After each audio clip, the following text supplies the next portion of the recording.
Shalom, di kesempatan kali ini saya akan mempresentasikan tentang bagaimana bila Indonesia bebas korupsi. 1. Pemberantasan korupsi di Indonesia.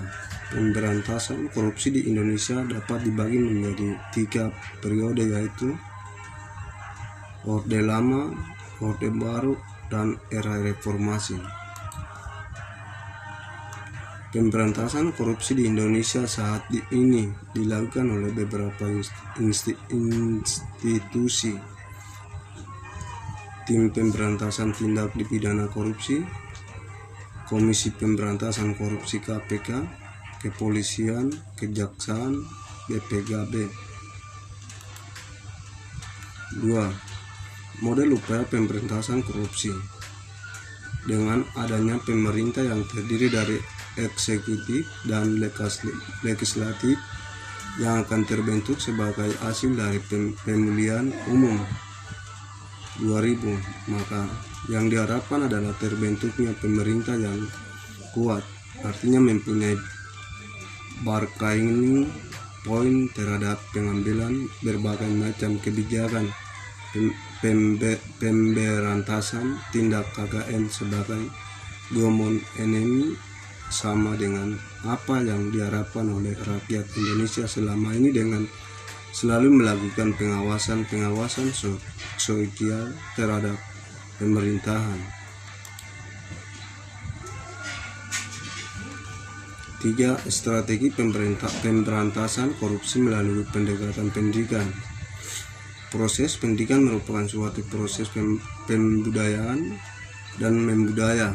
Jika korupsi merupakan suatu gejala kebudayaan dan dalam masyarakat Indonesia, maka dalam tanggung jawab moral pendidikan nasional untuk membenahi sebagai upaya pemberantasan korupsi. Korupsi adalah pelanggaran moral, oleh sebab itu merupakan bagian dari tanggung jawab moral dan akademis dari pendidikan nasional untuk memberantasnya.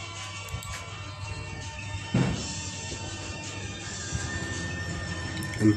Upaya pemberantasan korupsi di Indonesia KPK. Komisi Pemberantasan Korupsi KPK merupakan komisi di Indonesia yang dibentuk pada tahun 2003 untuk mengatasi, menanggulangi, dan memberantas korupsi di Indonesia. Komisi ini didirikan berdasarkan kepada Undang-Undang Nomor 30 Tahun 2002 mengenai Komisi Pemberantasan Korupsi. 6. Penyebab korupsi merajalela di Indonesia.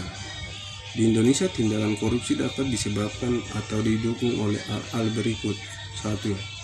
Konsentrasi kekuasaan pada si pengambil keputusan yang tidak bertanggung jawab langsung kepada rakyat, seperti yang terlihat di rezim-rezim yang bukan demokratis. 2. Kurangnya transparansi pada pengambilan keputusan pemerintah.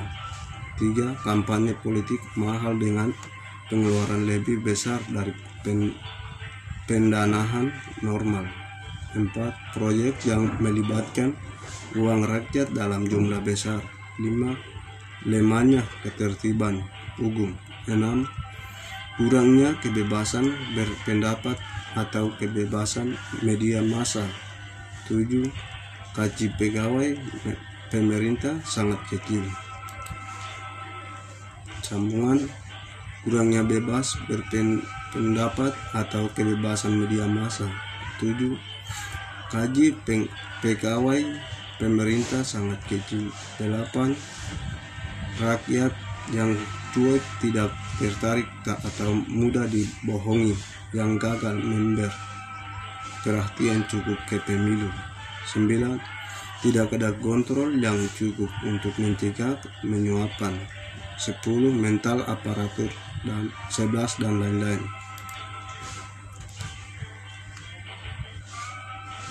Sekian atas presentasi saya, sampai di sini. Thank you.